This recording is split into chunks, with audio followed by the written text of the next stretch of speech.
من كتر ما احنا خايفين نتكلم عن الفلوس بقينا نسمح لها ان هي تتحكم فينا وتشكل رؤيتنا لأي حاجة وتاخد جزء من تفكيرنا وتوترنا وقلقنا.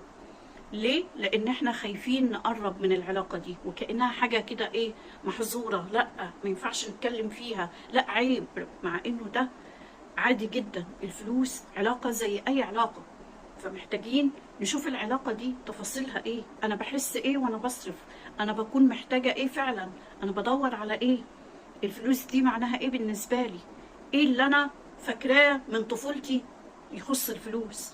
كل ده بيأثر في الطريقة اللي بصرف بيها والطريقة اللي بستمتع بيها بوجود الفلوس فعلا.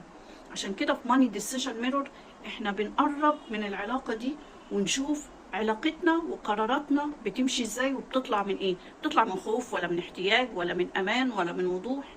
لانه بيطلع القرار بيطلع منين، ده بيقول انا قراراتي المالية عاملة ازاي، وبيخليني ما استغربش اي تصرف بعمله.